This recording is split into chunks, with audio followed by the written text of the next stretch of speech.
Welcome to the Consider This channel.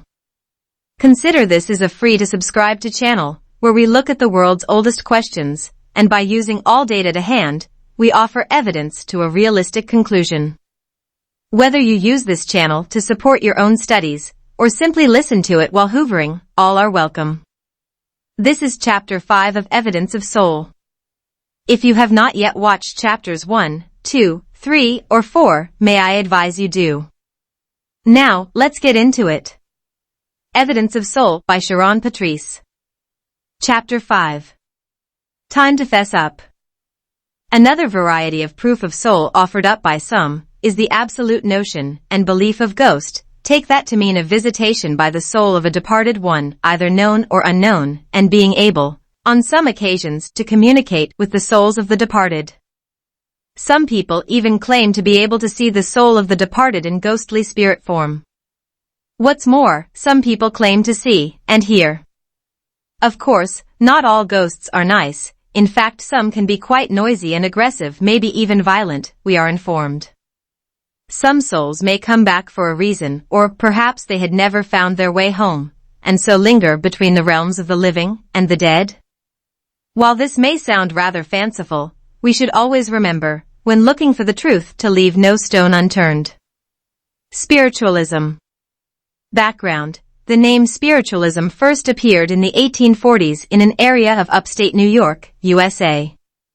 Charles G. Finney, 1792 to 1875, was an American Presbyterian minister. He also became the leader of a religious and social reform organization known as the Second Great Awakening. Finney's preaching rejected much of the traditional Reformed theology, which alongside other teachings like Millerism and Mormonism, in the same area at the same time, had emerged to take the populace by storm. A particular area in New York State was referred to as the Burned-Over District. This region of New York State was a geographical area in which many of the New Wave religion's followers declared direct communication with God or angels was indeed possible. Nowadays, we might consider these new religions sprouting up in small areas as cults, which is determined as a system of religious veneration and devotion directed towards a particular figure or object. Nevertheless, spiritualism is still with us today. Of course, communication with spirits of the dead is in no way a new concept, but the Western world's open acknowledgement and identification of this belief was something quite exciting. A spiritualist. A spiritualist is a person who believes spirits, self, or soul of the dead can communicate with the living, in particular through a psychic medium. A psychic medium. Mediums gained popularity during the 19th century throughout most of the Western world. In spiritualism, a medium takes on the supposed role of intermediary between the world of the living and the world of the dead. Mediums claim they can listen to and verbally pass on messages from spirits, and occasionally they assert they can allow a spirit to control their body, visually putting them into a trance-like state, sometimes even claiming to channel the self of the departed and speak in that self's voice. In the early days, during the British Victorian era, when spiritualism exploded onto the scene, a few of these newfound spiritualists would display what was insisted as plasma, emitting from their mouths. This brought an astonished wonderment from their audience, but of course, this was more for entertainment, and the so-called spiritualists were simply highly paid con artists. Nowadays, while assessing the photographs of such plasma, we find the so-called plasma was in fact cotton wool or thin gauze. Of course, this did not help the cause for spiritualism, rather it highlighted the entire movement with suspicion. Ghosts are perceived as spirits of the departed that have yet to move on from our everyday reality, as we know it to be. In other words, a soul that has not gone on to heaven or elsewhere, but rather stayed within the earth's atmosphere, and sometimes seen in differential forms by the living. Another way to look at this phenomenon is simply, a ghost is an apparition of a dead person which is believed to appear or become manifest to the living, typically as a nebulous image. There are many narratives regarding ghosts, from universal folklore to modern-day narrative, and many people who claim to be in a position to contact them. Numerous apparatuses may be used to enable connection from a living person to the spirit of the dead. One example is the Ouija board, also known as a spirit board. The Ouija board is not an ancient divination to connect the living with the dead, but rather it is a game. It is presented as a flat board game, usually made of rigid varnished cardboard marked with all letters of the Western alphabet, A to Z. It has the numbers 0 to 9 usually going around the board or in two moon-shaped lines towards the bottom half of the board arching upwards. The words yes and no, occasionally accompanied by the words hello and goodbye, are the main graphics and are usually fashioned in the middle of the board in one straight line. It comes complete with a small heart-shaped piece of wood or plastic often referred to as the little finger bit, which is easily glided across the board, if needs be, as an indicator from the spirit world, where it may point to many different letters spelling out a message to one of the gamers during the game. In more commercial terms, when being applied as a business, this may be called a seance. Each paying participant places their finger on the little finger bit, also known as a planchette, and supposedly without any pressure from any particular individual. The little finger bit will move to all letters needed to spell out and pass on a message from spirit. This form of writing, where spirit guides the living into a written passage, is also known as automatic writing. The Ouija board, as known to us today, became a commercial parlor game during the British Victorian era, produced and sold internationally by Kennard Novelty Company from the USA, which manufactured Folds talking boards, advertised as a fun board game where one might contact the dead. The name Ouija actually comes from a combination of the French and German words for yes.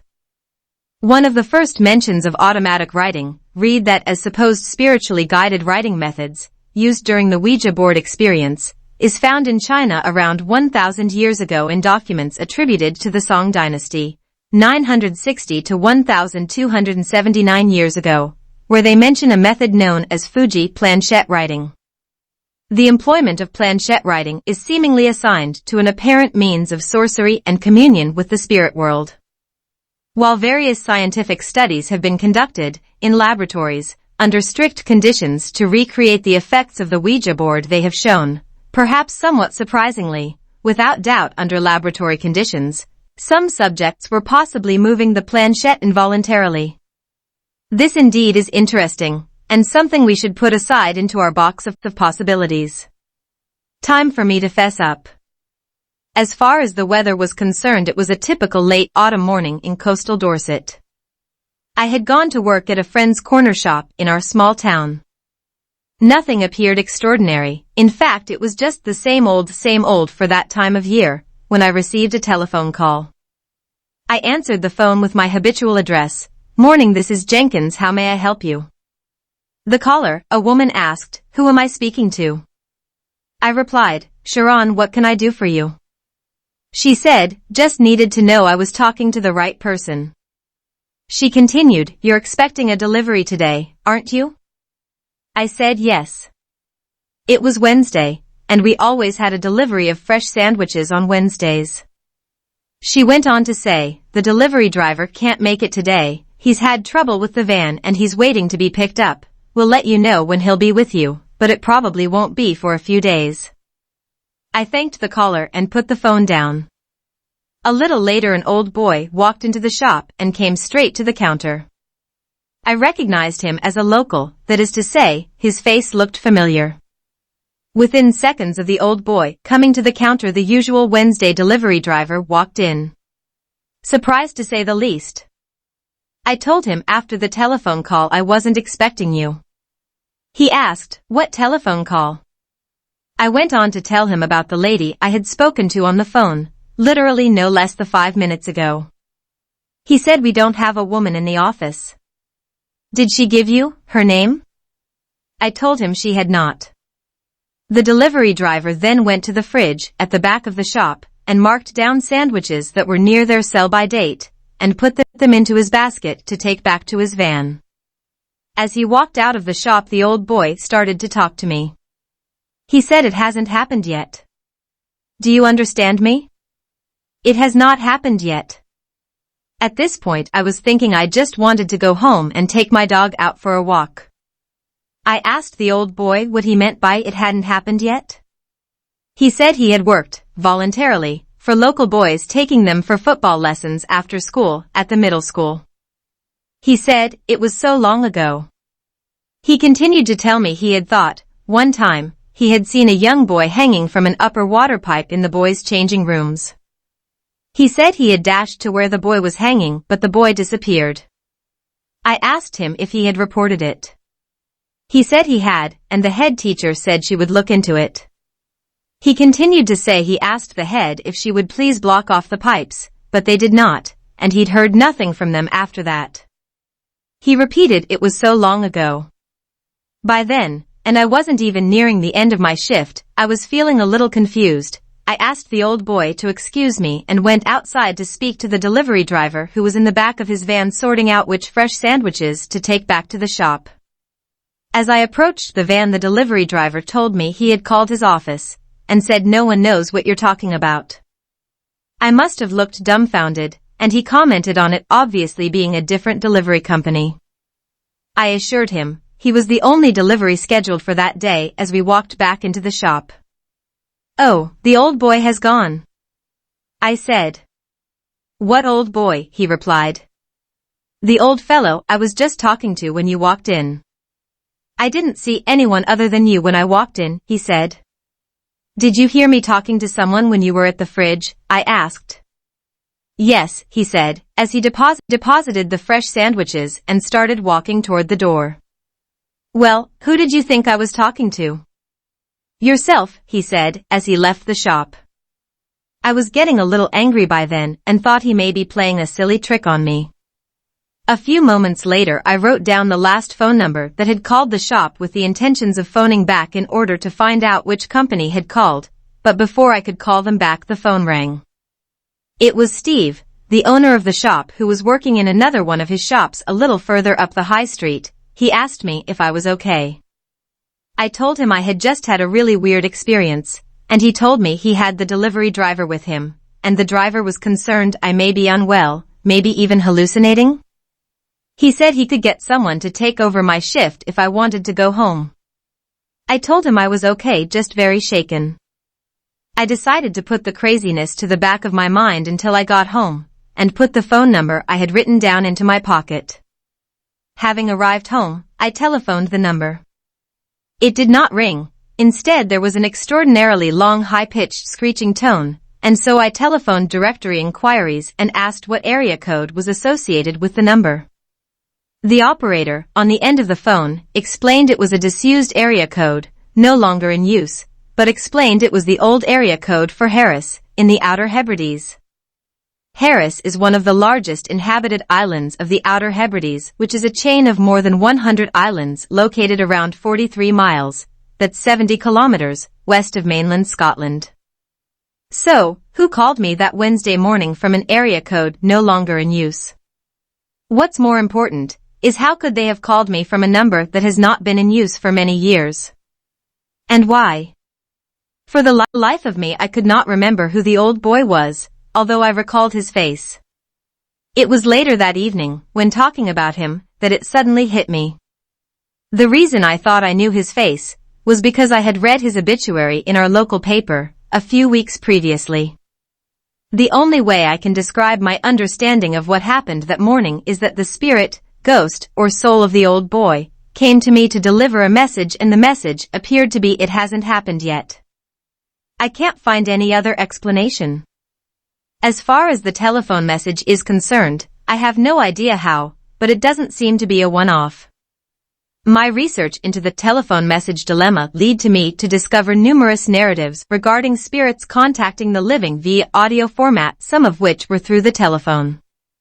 One such story is recounted by Leonore Clay through her YouTube channel named The Darkest Secrets. A well-known Chilean charity named Fundación Nino y Patria had some of the telephone operators canvassing for donations to help maintain the charitable foundation, when a surprising telephone call took place. One evening a widow by the name of Maria Isabel had returned home when the phone rang. It was the call center for the Fundación Nino y Patria.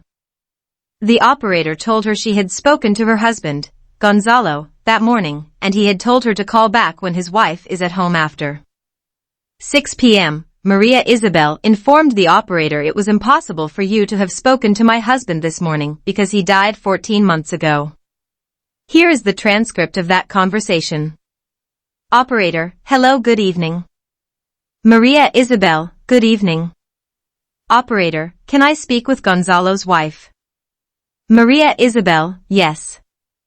Operator, my name is Nilda Busto. I am a volunteer at Nino y Patria Foundation. Will Gonzalo have talked with you? Maria Isabel, Gonzalo is dead. Operator, what do you mean by dead? Maria Isabel, yes, my husband passed away. Operator, when? Maria Isabel, 14 months ago. Operator, but I talked to him. Maybe it was his son? Maria Isabel, no children live with me. Operator, really? Maria Isabel, yes. Operator, and who did I talk to? Am I calling the number 857? Maria Isabel, yes. Operator, and you weren't at home all day? Maria Isabel, no. Operator, and there was no one at home all day? Maria Isabel, no. Operator, but I spoke to him today. Maria Isabel, I wished my husband would call me. Operator, are you telling me the truth? What is your name? Maria Isabel Rodriguez Rojas. Operator, Mrs. Maria Isabel, I spoke to Gonzalo today and he told me the one who makes the decisions in the house is you and you would decide if you were a member of our foundation. The operator was troubled by this call. She was positive she had spoken to Maria Isabel's husband, Gonzalo, earlier that day. In order to clarify, she asked the call center to play back the recording of her earlier call with Gonzalo. This is the transcript. Operator, hello. Gonzalo, yes. Operator, hello, good afternoon. My name is Nilda Busto. I am a volunteer at Nino y Patria Foundation. Who am I talking to? Gonzalo Vargas. Operator, Gonzalo, how are you? Gonzalo, good, and you? Operator, with flu. Tell me, Mr. Gonzalo, do you know Nino y Patria Foundation? Can we count on your help? Gonzalo, I will discuss it with my wife. Operator, what time can I call you back? Gonzalo, after 6 p.m. The call operator called Maria Isabel back and played the recording from earlier that day. She asked if she recognized the man talking in the recording. Maria Isabel confirmed the voice was indeed that of her late husband. The transcript of these recordings can be listened to at 693, Terrifying Phone Calls Made by Spirits YouTube. While this is not a phone call placed to the living from the spirit world, it appears to be a spirit answering the phone and talking to the living. There are so many differing ways people have suggested they have made contact with the spirit world and not always intentionally, like my encounter with the old boy at the corner shop and the preceding telephone call. Reality does not always present itself as we recognize reality to be. It passes to us to recognize what is a truth, as we perceive truth to be in a minefield of opinions. Think about which is more likely to be an actuality of conversing with spirit. For example, a lady sat at the back of a semi-darkened room with great quantities of cotton wool decorating and hanging from her mouth, supposedly in a trance-like state for the benefit of her paying audience. Or, Nilda Busto unknowingly chatting by telephone with Mr. Gonzalo Vargas, who, in real terms, died 14 months before that phone call. My fess up here must be owing to my personal experience. I am willing to believe spirit, ghost, or soul may very well exist. Who knows? But certainly, I'm willing to look into this matter further. With spiritualism came telepathy, a supposed form of communication from one individual to another by means other than the known or understood senses. Sir Arthur Ignatius Conan Doyle held the titles of Knight of Grace of the Order of St. John and Deputy Lieutenant. He was born on 22nd of May, 1859 and died on 7th of July, 1930. He was a physician and while also a prolific writer of many notable works, he is perhaps most celebrated for his creation of the fictitious character detective Sherlock Holmes. Doyle introduced Holmes to the public in 1887 in his novel A Study in Scarlet, which proved to be the first of 4 novels preceded by a whopping 56 short stories about the infamous detective and his companion Dr. Watson. I highly recommend reading one or any of his works if you're ever in a position with a little time on your hands. Doyle was no fool. In fact, he was a canny lad born in Scotland to Irish parents and went on to study at Edinburgh University, acclaimed as the finest university in Scotland at the time. Both Doyle and his dear and respected colleague, an English newspaper editor and pioneering investigative journalism, William T. Stead, decided to look into telepathy as a study. Their studies included Julius and Agnes Zankig, hailing from Copenhagen, Denmark. Doyle and Stead became convinced of the genuine and evident telepathic powers of the Zankigs. However, Julius and Agnes were in fact nothing more than stage magicians, tricksters. To put it plainly, they were fakes and liars making shed loads of money. They toured Europe with their successful theatrical show, convincing people of their genuine telepathic powers. Doyle and Stead, sadly, were just their latest victims. In 1920, the Zankigs confessed their telepathic mind-reading act was just a gimmick, based on a unique code known only to themselves. This, naturally, brought the idea of telepathy, alongside much of the new wave spiritualism, into disrepute. Yet, we should not be so quick to dismiss the idea of communication through, as yet, unrecognized or attributed properties. After all, the prankster making their ill-gotten living out of the sensational new religion were in reality simply jumping on the latest money-making bandwagon with a view of duping their public. At the same time, in other parts of our world, the understanding of communicating without a spoken word had been long accepted. This is the end of Chapter 5, and before hopping on over to Chapter 6, may I ask you to please subscribe, like, and hit that notification bell. Thank you. I'll see you in Chapter 6.